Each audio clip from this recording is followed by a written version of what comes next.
So I tweeted out that in 2017 I'm buying Ultra Boost and Adidas like I used to buy Jordan Retros. Find out in this video why.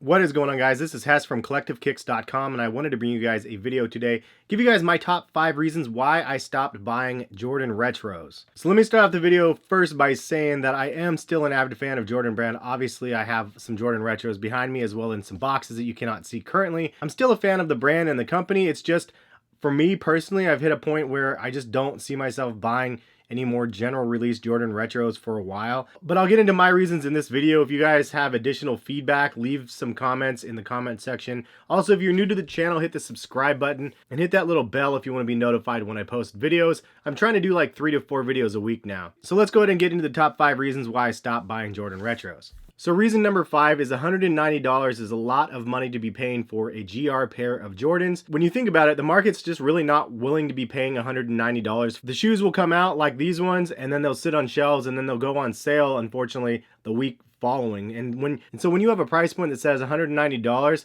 some people might cop them immediately, and then the rest of you guys are probably waiting for them to drop to a point where you can afford them. Like, this is a prime example. What price point would you pay for this pair of sneakers right here? Leave a comment in the comment section. I think 120, 130 bucks is a pretty solid deal. The regular Motorsport colorway is available right now on Nike.com for $124, and I'll link it in the description. That sale ends tonight if anybody that's wanting to buy that. 125 bucks is a decent price. 190 though is crazy, and the reason why that's extra crazy is because we're not really getting the remastered effect that Jordan brand was promising us with that price increase. So now whatever the drop is, they ended up charging you 190 bucks for, no matter the quality of the shoes. And if you want something with a Nike Air on the back like the cements, it's going to cost you $220, which is kind of crazy. So that's the number 5 reason why I kind of slowed down buying Jordan Retros. And just a note, I got these gifted to me from Champ Sports, so I didn't actually pay for these. So the number 4 reason is that we don't need a pair of Jordan Retros every single weekend. I think that Jordan brand got a little bit too greedy and saw an opportunity to make more money, so they just started slanging sneakers every single weekend. And now it's gotten to the point where you see pairs come and go, and then there's another pair the next weekend and they come and go. A handful of years ago, it was every single year was the year of whatever sneaker it was. So like, it was the year of the 5, the 23-year anniversary of the Air Jordan 5. So that year they dropped like 5 or 6 colorways of the Air Jordan 5. The Air Jordan 4 was before that. The Air Jordan 3 was before that. And they stopped doing that around the Jordan 7 and 8. So the fact that they kind of ended up stopping that, then retroing more 5s and more 4s and 6s and 7s and 8s and 9s and 10s. Like, they just went crazy. They went a little bit overboard, and now it's like so saturated in the market. I definitely think that variety is nice to see, but we don't need a new release every single week. So the number 3 reason is there is only so many OG colorways on the market, meaning there is only a handful of colorways of every one of the Air Jordans through like the Air Jordan 13 that were the OG colorways that Jordan actually played in. As an example, the Air Jordan 7, there was only 5 colorways of the Air Jordan 7 that are OG colorways. For the Air Jordan 6, there was also only 5 OG colorways of the Air Jordan 6. So the fact of the matter is if they retro so many OG colorways on a regular basis, they're going to run out of material. And what can you do? They've remastered them to the point where they brought them back with the OG look, with the OG Nike Air on the back, and so on and so on. They can only do that so many more times before the point is made, and everybody's going to be able to have whatever OG colorway that they wanted to have. It got to the point for me where I had every single OG Jordan that I wanted. Black cements, fire red 3s, fire red 5s, and then they released the next one. And I was getting to the point now where I had all the ones from the previous retro, and now I have all the new ones from the latest retro. At that point, I was like, you know what? This is just too much. I don't need any of these anymore, because in 3 years from now, Jordan brand's going to re-release them again with better material, add the Nike Air on the back, whatever else it is. And so why do I even have these? So when you only have a certain handful of sneakers that you can pull from, and that amount is actually running thin, so then they end up releasing reverse colorways that are on the market that people may or may not even want. They're also releasing random pairs that were ultra limited back in the day, and now they're mass producing, so it's killing the resale vibe for a lot of those ones as well, and it takes away the wow factor for those people that had those grails. All of a sudden they're massive GR and they're not that hot anymore. And I know it's all hype talking there, but at the end of the day, like, if you have something that somebody else doesn't have, that's half of the point of sneakers. You want to have something a little bit different. You don't want to have the cookie cutter thing that every single person has. You want to stand out a little bit. So when they're releasing these massive GRs of limited pairs, it's definitely like, what's next? Are my Tokyo 5s back there? Are they going to release those as a major GR? I mean, it's possible. We never know. And then the hype on those are going to be completely dead, which personally I'm okay with because I'm never going to sell those ones. And I know a lot of people will just want those ones for whatever it's worth. It will end up being like the Thunder 4s, where it was super hyped and then not as hyped after the major release. So what started off as a handful of colorways behind each model, now there's dozens and 20s and 30s and 50 different colorways of one model. It's just overkill. As a collector, even as somebody that was a collector, I had 25 pairs of Air Jordan 3s, 25 pairs of Air Jordan 5s. Like, I only need 2 or 3. Like, I say need, you know what I mean, right? Like, but the fact of the matter is you don't need 25 pairs. Nobody needs that many. And if you wanted to collect them all, you'd never be able to do it because there was just too many pairs to hit the market. So the number 2 reason why I'm cutting back buying Jordan Retros is because comfort is king. And I definitely am buying a lot more Adidas Ultra Boost and Yeezys and everything like that. Mostly Ultra Boost right now, and I said that in the beginning of the video. I just am really on this Ultra Boost kick. I love the 3.0 pattern. I love, or 3.0 pattern, if somebody's going to correct me again in the comment section. Shout out to them who left that comment in the other video. It's point, it's not dot. It's too funny, dudes. Anyway, I definitely really like the Ultra Boost pattern, and I love the shoe and the silhouette, and they're really comfortable shoes. I can wear them DJing weddings. They're more versatile for me than Jordan Retros. Jordan Retros are just not very comfortable in my opinion, at least for my feet.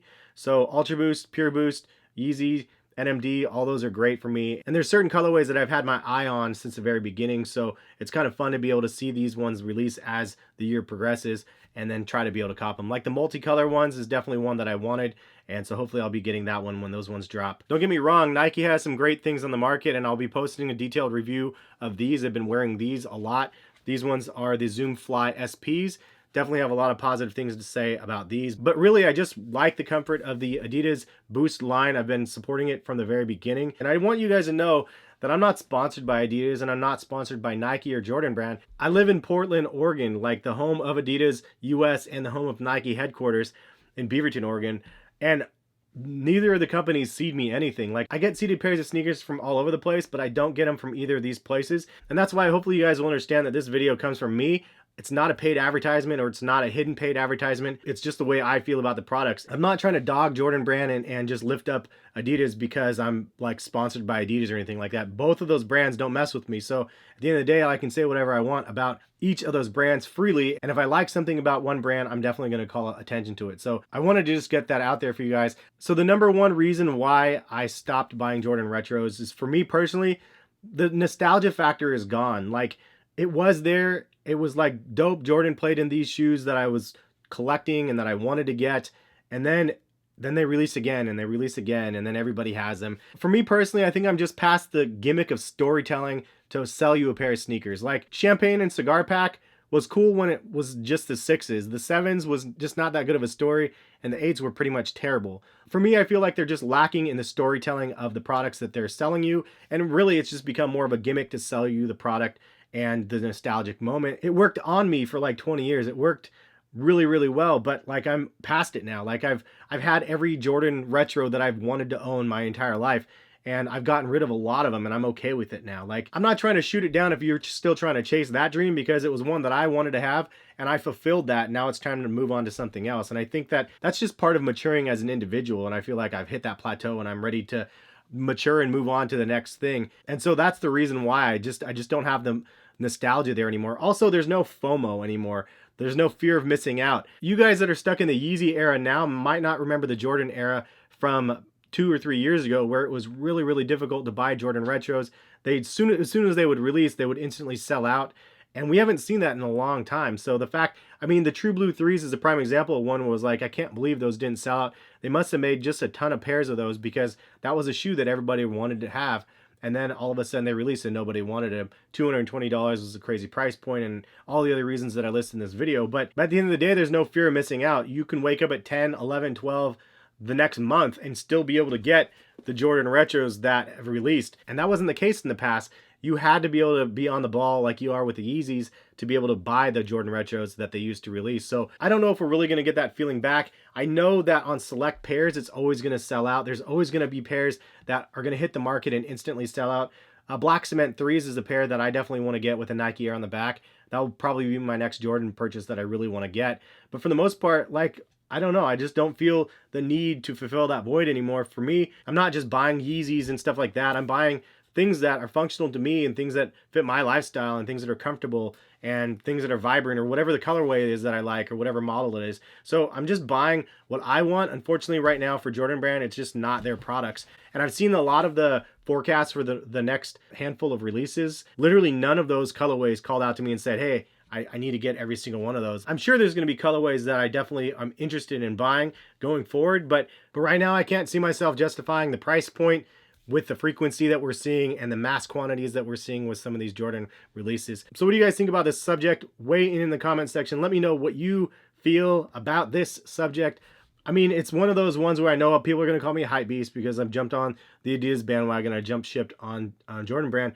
But really, again, it's just the maturing thing. For those that really know me, for those that have seen my collection through these last 5 years on YouTube, you guys will know I buy whatever I want. Like, it's what I want. It's not controlled by the hype and whatever is on the internet. It's not controlled by the resale and everything else. And for those that are newer to my channel, you can get a prime example of this by going back to the video that I posted the other week of all of the sneakers that I kept in my sneaker collection. I showed you 100 plus pairs of sneakers. You probably couldn't name 30 pairs of them because they're just so oddball. They're just random pairs of shoes that I kept in my collection that I personally wanted.